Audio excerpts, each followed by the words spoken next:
Ayan. Good morning, good morning, good morning sa inyong lahat. Ayun, no. Andiyan na naman yung alaga nating kurokotok. So, anong oras na? 7:51, no? 7:51 na. So, yun nga, sabi ng anak ko, nandito na daw yung mga ibon ko, nagdatingan na. Ayan, no. Ayan na yung mga galing nating south, kaso cancel. Ang nangyari sa TGRC kasi meron daw nakawalang isang ibon. Oh, no! Sa truck. Umuwi ng Sabado. Issue na naman yan, mga abihel. Ako, Diyos ko. Issue na naman yan. Yan. Ano bang meron sa iyo, Atimonan? Hindi kami makatawid-tawid ng Atimonan. Lagi na lang may aberya.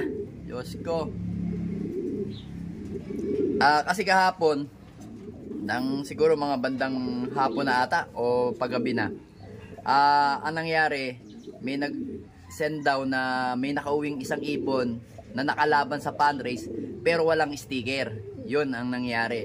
So yun nga, kagabi iniimbestigahan nila kung ano nangyari. Hanggang yun nga, napagdesisyonan nila na cancel na lang yung karera. Kaso nga na sana bago man lang sana na-cancel. Hindi, sabihin na lang natin, kinancel na lang yun. No? Kinancel na lang yung pooling, pan race 1 at saka pan race 2. So sana inire-release na lang sa mismong Atimonan, Quezon.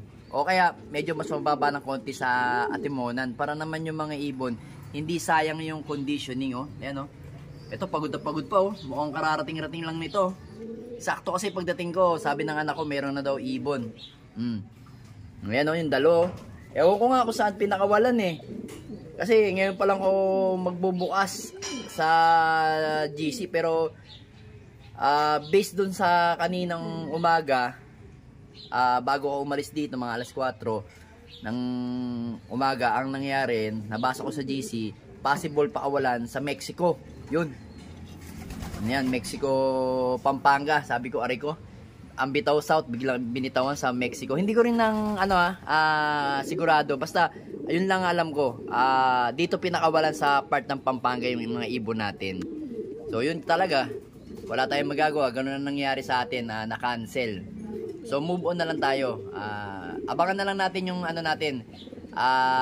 PUF natin ngayong mga bandang alas 9 siguro. Kasi pinakawalan ibon natin ng Balawan, La Union ng 7:30, 8:30, mga 9:30 to 10. Yan. Datingan ng mga ibon na yan. So, yun nga. Hindi ako naglagay ng tubig nila. Pagdating ko kasi, sabi ko, doon na lang ako maglalagay ng ihi ng palakang may kulugo. So, yan. Magtitimpla muna tayo para makainom na yung mga ibon natin. Sige, pahinga na kayo dyan. At least, hindi kayo stress. Yan mga Will, meron na tayo. Si email. Malamang si email nga to. Si email to. Maliit na ibon eh. Sana. Yan na. Okay. Alright, pasok muna. Pasok email. Nagkakandirit pa yung ibon natin. Pasok na. Pasok na, uy. Siya yung naon ng ibon natin. Alright, lock muna natin mga abel, no? Mga abel, oh. Ang speed ng ibon natin na si email is 1071. Ang nauna nating ibon, saan na yun? Yung nagkakandirit. Nagkakandirit siya, dumating eh. Lumapag eh. So yun mga abel, abang-abang pa tayo. Alright, asan na yung mga kasama mo? Saan mo iniwanan? Si Jansen, si Tim, at saka si Peter B. Asan na? Iniwan mo ata ah. Bilis mo ah. Alright yan. Ayos na ayos yan. So yun mga abel. As of 10:58, iisa pa lang yung ibon natin. Taka. Nasaan kaya yung ibang ibon natin? Yung tatlo, si Tim, si Peter B at saka si Jansen. Yung mga yun is mabibilis talaga. Huwag naman sanang madisgrasya mga abel sa parteng Balawan, La Union. Medyo tayo dun eh. Medyo alanganin Balawan tsaka Bigan dyan. Marami dyang nandadali ng lambat. So nauubos nga mga ibon natin dyan pag dyan ang release ng mga ibon natin. So sana wag madama yung ibon natin. So nagtataka nga ako hanggang ngayon wala pa. Si email, yung maliit na ibon ko lang ang dumating. Yan, pang-apat lagi sa umuwi ko yan. So hindi naman siya ganun kabilis. Sakto lang. Kumbaga takbong girl lang siya. Kung may takbong pogi, may takbong girl, di ba? So, wala pa naman, mahaba pa naman yung abangan hanggang alas 12 pa naman eh. So, tingnan natin. Update ko kayo maya-maya. So, ito mga kabel, ito si Johnson. Pasok na Johnson, uy! Asa ba pasundot ko? Ayaw yung pasundot ko. Ayun, pumasok na. Klak muna natin mga kabel. Mukhang wrong way ka. So, ayan mga kabel, oh. Naklak na natin yung ibon natin na si Johnson. 868 na lang yung speed niya. Aray ko, parang patak-patak yung uwi ng ibon natin. Anyari.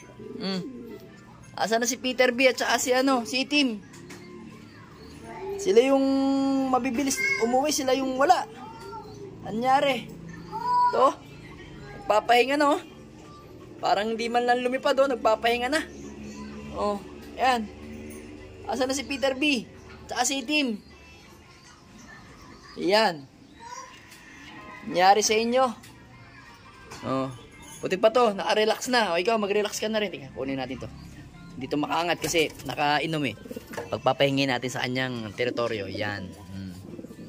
Alright. Then ikaw dito ka, di ba? Yan yung asawa mo, di ba? Yan yung asawa mo dati eh.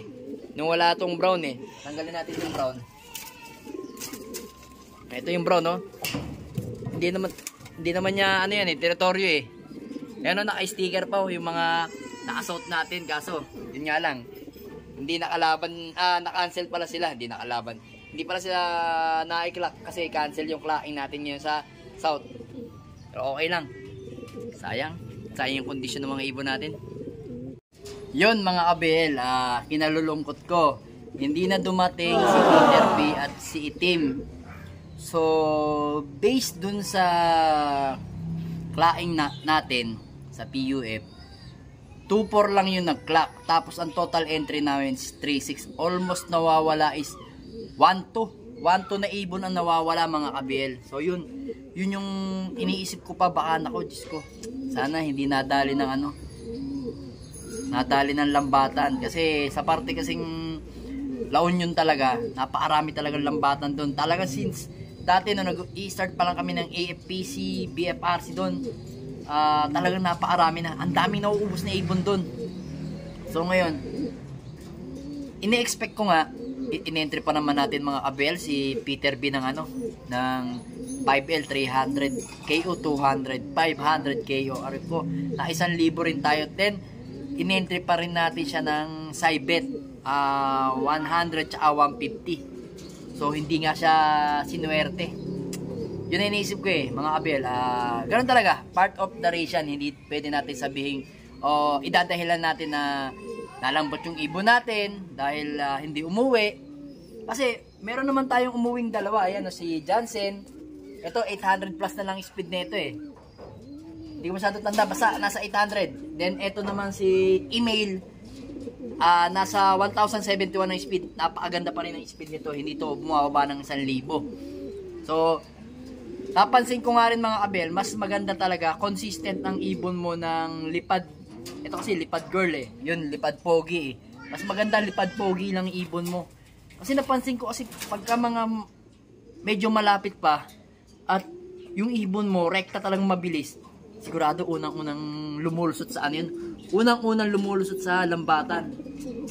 Diyos ko, hindi ko rin alam kung ano nangyari. Hindi ko rin alam kung hindi ko may paliwanag kasi ang daming nawalang ibon eh. So, ganoon talaga. Harapin na lang natin yung ibon natin na si Johnson at saka si Email. Sila lang naman yung nag-clock sa atin na inilalaban tayo hanggang sa dulo ng walang hanggang karera. So, yun talaga. Move on na lang tayo. Pero nakakahinayang lang kasi hindi natin nasubukan si Itim at saka si Peter B na expecting talaga natin na sila yung mauunang umuwing dalawa. Talagang expecting ko, talagang sabi ko, based do sa kondisyon ng ibon ko, talagang re-recta yun. Mauunang umuwi yun. Kung hindi lang talaga na-disgrasya. So, yun talaga, ganyan talaga. Masakit sa damdamin. Ginawa natin yung part natin, sila, hindi nila nagawa yung part nila. Ginawa man nila yung part nila kaso na-disgrasya sila. Lumusot sila sa lambat na dapat sa dagat o sa tubig. Ngayon nasa himpapawid. Aray ko. Yan talaga. bawi-bawi na lang sa mga susunod. So yung ibon nga natin sa South, sa TGR, si Scancel, pwede naman natin yan, ano. Yan na lang yung haharapin natin sa mga susunod na karera. Kaya, magmuni-muni tayo muna mga abel. Ganyan talaga. Part of the race ang lambatan.